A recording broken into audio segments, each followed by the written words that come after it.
Hi everybody. Today we are going to take apart a cassette cartridge for the native Propel drive. One of the viewers on the native kayak forum asked if I could give him a little tutorial on taking this apart, putting new bearings in it. I pretty much already redid this thing, but I'm going to take it apart again so you can see. The bearings that were in there, they're pretty wore out. Unfortunately, some water got into the cassette, and when water gets in these things, especially salt water like we have, it's pretty much game over. The tools you're going to need are some vice grips. This is a blind hole puller piece, which I'll show more of later. Your Allen wrenches, a number 1 spanner wrench. This is made by Park Tools. You can get them on eBay for about $10. It's a SPA-1. And this is something that I just kind of came up with myself. That's actually an old shaft, and this is a 7/32, I believe, socket, and we'll show you how this all works in a minute. But anyway, the first thing I do, this metal is very fragile. It's soft. So what I do is I take a rag and I put it on here, and then I take my vice grips, and I just depend on how hard this disc is going to be out of here. That's how tightened that I get on there, but just a little snug at first. So the thing is, you take your spanner wrench, and the two little knobs on the end fit right in these 2 holes. So what you do is you turn these, and you start getting this thing out of here. And this, unfortunately, the spanner wrench isn't holding in there. But I'll take this disc out. So that comes off. Underneath there, you got a rubber seal, and we'll show you more of that in just a second. So we take this off, and now you come down to this end where your gear is, and there's an Allen head nut screw in there. And usually those are put in with Loctite. When I put this back together, I'll do all that. But if it's too tight, you can take your vice grips and clamp down on the end of the shaft here, and it won't hurt it. So you put this in here, and this is going to be loose because I haven't tightened it back down much. But just take this, and that screw will come right out of there. And then you just put that here, and then the gear comes off. A lot of times that gear is not going to be that easy to get out. I don't know if you've ever seen the vice grips that are pointed, that are real skinny. You could get a pair of those, and right on the end of this, you can clamp down and knock them off like that. So this right here, what I do is you could most likely take a little piece of wood and put that in there. Today I'm just going to show you how to do it. I put the screw back in. You do not want to hit on the end of this because it'll flatten out those splines on that shaft, and when that happens, the shaft is no good and the gear will not go back on it. So you're going to have to buy a new one, and it's probably somewhere in the $20 neighborhood. So take the screw back out, and then on this end of the shaft is your rubber seal. This one's kind of hard. I'm going to replace it with a new one because that's what keeps the water out of your cassette. So this bearing right here, there's a little bevel right here that keeps that in place. I've already taken this off and put a new one on. A lot of times they're a pain to get off.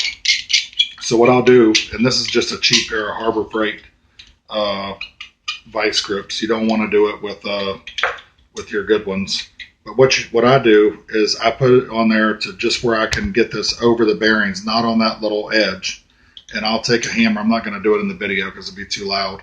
But you take it and just tap it a couple times, and usually that thing will pop right off of there, and then you can get ready to put your new one on. Every once in a while, your inner race will actually will stick on there. That bearing will come apart if it's rotted. And so what you have to do is take your vice grips again, lock down on it really tight, knock it off, and it will eventually come off. So we get back to the cassette. These bearings right here, usually you're not going to get these out very easy. I found this tool at Harbor Freight. It's called a blind hole puller, and it's basically like a dent puller for a car. use the smallest one at first, and you just tighten it down, and then it's in there now, and it's ready to pull the bearings out. So what you do is, I didn't get it tight enough. So what you do is you get it in there pretty tight, and then you have to take this, like I said, here comes the part that's like a dent puller. You just screw this into here, and then take your puller and go back. That one did not get both of the bearings at one time, but you would just repeat that to take the second one out. And so that's all you have to do with those. It's a great tool. Saves a lot of time. It'll work on other parts of your drive as well, to get the bearings out. And if that outer race right here was to actually stick in there, there's different sizes in this set. Like I said, you can get those from Harbor Freight. You can actually get the bigger size, put it in there, tighten it down, and the outer race will come out. So you're set on that. So now I'm just going to leave that bearing in there because I'm just showing you this demonstration. I'm going to put the other one back in because we're going to start back with you can just tap this. I would mainly say use a piece of wood because you don't want to damage that up. So we put those new bearings back in. We've got the new bearing on the shaft, and I'm pretty much just going to start by putting the spline end down. That bearing rides right there, and it goes in, and it sits in the groove right there, and you have to tap it in. And once it's tapped in, then I go down to the bottom. Like I said, those splines, it's very important not to bend them up or anything, because if you do, the new shaft will come into play. So I'm going to put this back in, and let's see here. It's not going to go back in right.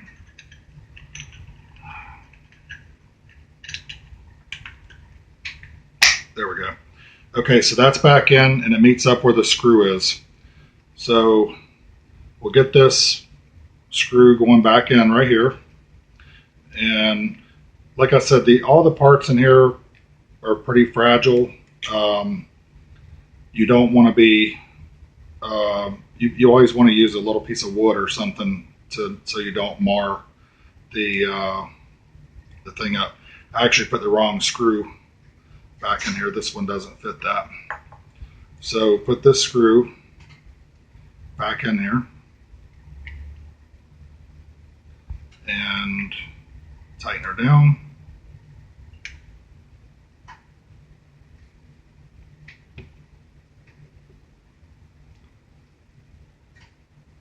And you're going to want to put the Loctite on there. A lot of times what I do when I put my Loctite back in, I just take and dip it in the end of the tube. So I've got that in. So now you're going to put your new rubber O-ring if you buy one, which, like I said, I highly recommend. So you put that back in there, the seal, and then you take this back in. And one thing I would definitely do is put some grease around this, marine grease, whatever. If you like the finish line grease, put that on there. Just put something on there, because this aluminum and this stainless, especially if you're a saltwater guy, you're going to find that it oxidizes in there. So you take your spanner wrench and you start going back and tightening that down. So once you get it to the bottom, I repeat the thing by putting the rag back on the vice grips and just give it a good, nice, firm tighten, and that's it. And you just, it's all, brand new bearings. It's going to turn nice and easy. I do have to still tighten the screw down, and that's it. The bearings can be ordered off of eBay for about $15. You can pretty much rebuild one of these and not spend a lot of money. And that's it. Thanks.